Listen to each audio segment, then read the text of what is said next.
Hello, I'm Salt Rose. Welcome to my channel. Every month in 2026, I'm purchasing at least one or two tarot related products created and made by an indie designer and then sharing them here on my channel. I started this because I want to be more intentional about supporting indie creators and more mindful about how many mass market things I'm buying in 2026. So I'm treating it like a swap, at least one tarot related indie purchase directly from a creator and at least one less mass market purchase from a major retailer. So in this video, I'm sharing the purchases that I made in February. First up is this single page mini zine that I purchased as an instant download PDF from Maple Mouse Studio on Etsy. Here's a quick look at their shop. This is entitled Teeny Tiny Tarot Healing and Inner Work Volume 4. It's a collection of 7 different tarot spreads, all related to inner work. There are three card spreads. It also contains a 10 card, a 5 card, an 8 card, and a 6 card spread. It prints to A4 paper, but I'm in the US, so I printed it to 8.5 by 11 paper. And later in the video, I have some tips on how to go about doing that. It prints in black and white. I have one here that I hand colored just a bit. There's an introduction page with some information about tarot and inner work, then the 3 card spreads and the 10 card spread. I don't want to give all of the spreads away on camera, so I'm just going to kind of cover the bottom up here, but just so you can get an idea of what the rest of the booklet looks like.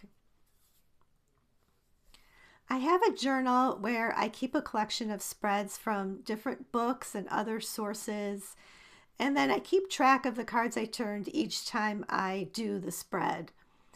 I added one of the 3 card spreads from this zine into my journal and pulled cards and then did a reading.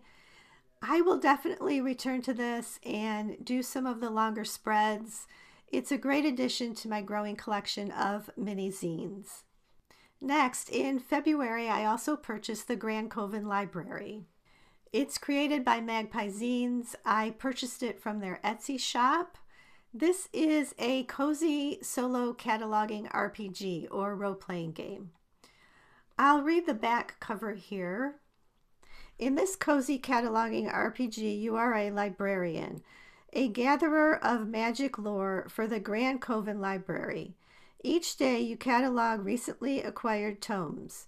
Your task is to categorize these magical texts and summarize their contents. You might well find instructions for tea leaf readings, prayers to ancient gods, or a hex to turn a rival into a newt.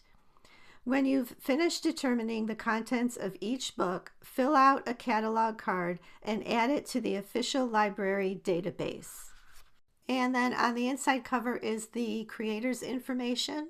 The Grand Coven Library, designed, written, and edited by Scott Russell Morris for Magpie Zines, copyright 2025, web designed by Kirsten Anderson Morris. I love the design and layout of the booklet itself. It's printed on really nice paper, and it's just all so well put together.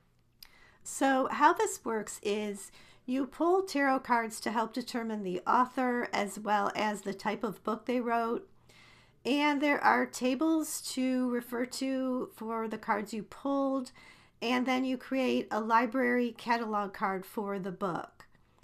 There's an example of a card in the booklet, and all the information you need for the book is also listed on one of the pages. You create a publisher and a date it was published. You can also add some notes about the book. This zine also has its own website where you can actually enter the books you create into the official Grand Coven Library database. The website is also so well done. You can search all the books that other people have created. So I spent some time brainstorming and creating a book of my own. I pulled the High Priestess for the author and the 4 of Cups for the subject. and then just wrote down a bunch of different ideas and kind of edited them together. And then I added the final book that I came up with to the database on the website. You do need a password that's included in the booklet in order to add a book to the website. And there is even a way to download a PDF of the catalog card, either for your own book or any of the other books. I printed mine to this manila paper and then used a stamp pad to distress it a little bit and make it look more aged. I feel like you could use this to create books outside of just ones that have a magical theme. It could definitely be expanded into other genres. I think this could also be a really useful tool for game masters who run multiplayer RPGs to help them create fictional books for their campaigns or create catalog cards that have some kind of key information on them. So this is a great addition to my solo RPG collection, and I'm so happy to have it. I thought I would take a minute here to demonstrate how to fold a single page mini zine. You don't have to have or use a paper trimmer for this. You can use scissors.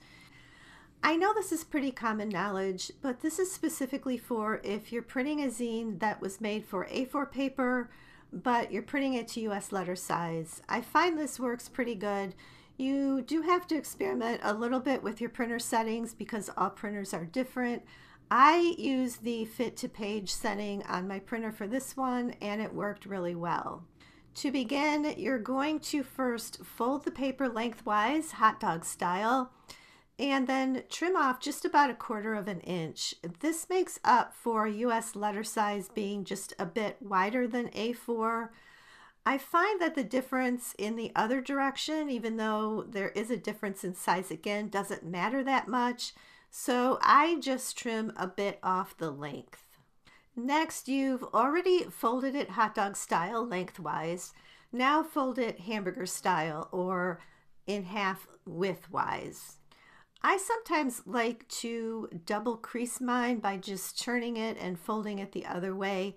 I find that that just makes the paper a little more flexible, and when I go to make the booklet, it makes it a little easier. Next, you'll fold it into quarters by bringing the bottom edge up to the middle fold and then creasing, and then you'll do the same on the other side.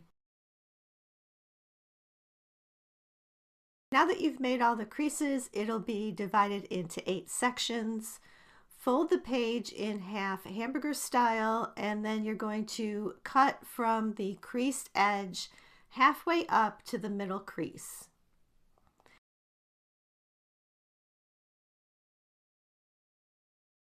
And when you open it, it will look like this.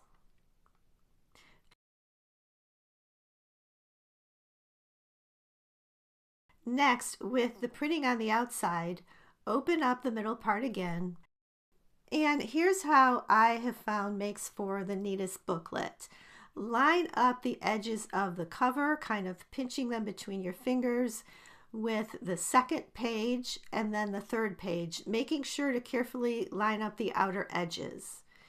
And then lay it flat on the table like I'm doing here, and smooth out the creases. You may have to kind of re-crease some of the edges. And then take the back cover and fold it downward, lining it up with the other pages, and once again re-crease it. And here is the finished booklet. If you'd like to look back and see what I purchased in January, here is the video. And I have already picked out a few things that I'll be purchasing in March, and I will have a video for those toward the end of March.